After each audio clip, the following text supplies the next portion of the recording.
Chris Wray was caught last year illegally using 702 collection methods against Americans 274,000 times.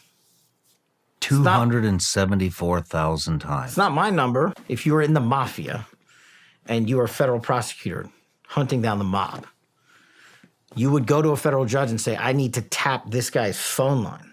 I got you something. Wait a second. There's multiple problems with this statement.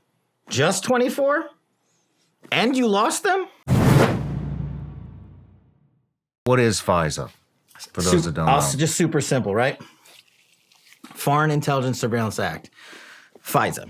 In the FISA court, the FISC, the Foreign Intelligence Surveillance Court. It's funny because the first word that comes into my mind is domestic. But Right. And that's a whole nother deal with it. So there was a passage of legislation that its original purpose was there's a lot of bad actors overseas, namely terrorists, who want to do Americans harm. We need a better way to find out who they are. And electronic surveillance, ELSUR as we call it, is a great way of doing it through people's phones, through people's computers, through people's laptops, through people's internet cafe signals, whatever, right? But the American government didn't have an ability to just go and plug in here and get all that. So we created a law that allows us to go to a special court to say if you, the target of the FISA, is one of two things, an agent of a foreign power or acting at the behest of an agent of a foreign power, you can be targeted under FISA. And the probable cause standard is the exact same as it was if we were trying to get a warrant on a bank robber.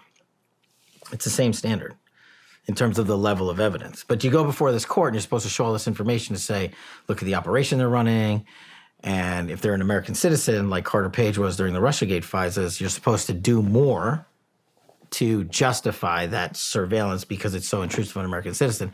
But once you get a FISA, and I use this all the time to manhunt terrorists around the world. Once you get a FISA, you basically just hoover in all this intel, all this data. And on paper and in theory, it sounds like a good idea. I mean, we use the FISA process to stop bombings in America. You would think that's a good thing. Mm-hmm. The problem is the people given the FISA authorities in the deep state at the leadership levels, they're the ones that abused it. They're the ones that broke the law and corrupted it. And they're the reason we have such a revolt in this country against FISA. You talk about domestic terrorism or domestic surveillance. These guys took that process during Russiagate and targeted an American citizen to get into a president's campaign of all American citizens. It's not only that, there's another application of FISA called 702. It doesn't matter all the logistics of it. It's just another vector into how we collect certain data on emails and email hops and phones of overseas people. We're not supposed to use it here in the United States of America. Chris Wray was caught last year illegally using 702 collection methods against Americans 274,000 times. 274,000 times. It's not my number. It's in the report that they wrote. The FISA court wrote it. And then the FISA court, and there was this big fight about 702 reauthorization. I know it might not be appealing to your audience, but it was a big fight this year to say we want FISA reform. And FISA did need reform. We exposed it and we gave you a bunch of reforms during Russiagate, and it never got implemented.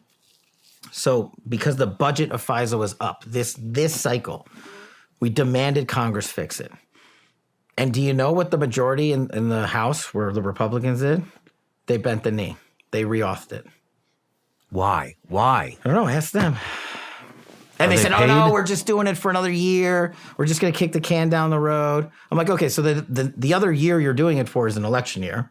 We showed you how they abused FISA once already. And then now you know about Chris Wray and all these other FISA abuses. But you trust the director of the FBI, this guy Chris Wray, who went before you and said, no, don't worry. We fixed everything. We're good. And they gave him more spy powers?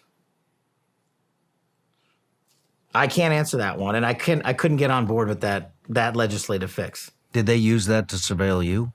They used, as far as I know, remember, we're still in the process of suing them. I don't know that they used a FISA against me, but they used all the other grand jury and federal investigatory subpoenas to surveil me.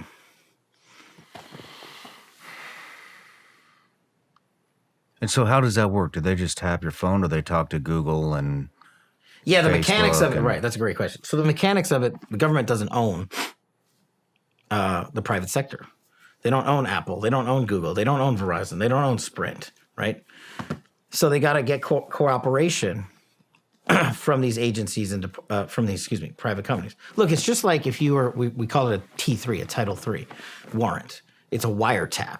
If you were in the mafia and you were a federal prosecutor hunting down the mob, you would go to a federal judge and say, I need to tap this guy's phone line. But that guy's phone line is owned by Verizon or Bell Pacific or whatever, right?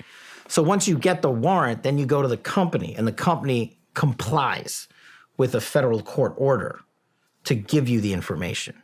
Okay. And then what the government does most of the time is they go to the company and say, you're not allowed to tell the target of the investigation that you're giving us this information. Hence the Google thing with me. Google was ordered not to tell them about me.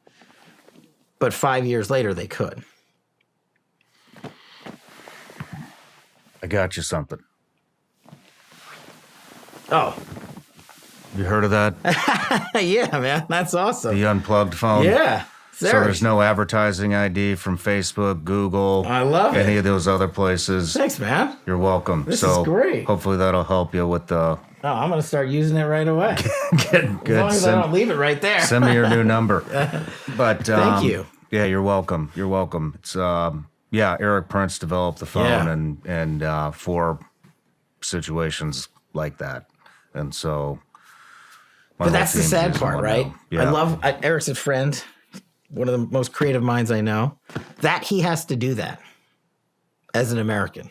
Yeah. That I have to write a book called Government Gangsters, that Steve Bannon has to make into a movie just to explain to America that the mob in government is worse than the mob that Whitey Bulger ran. That we have to explain there's a deep state. That we have to do that instead of having you, me, and all our friends go do the jobs they signed up for in 2024 America. That's the problem. Did FISA come through the Patriot Act? It came before the Patriot Act. It's been around since like the 70s.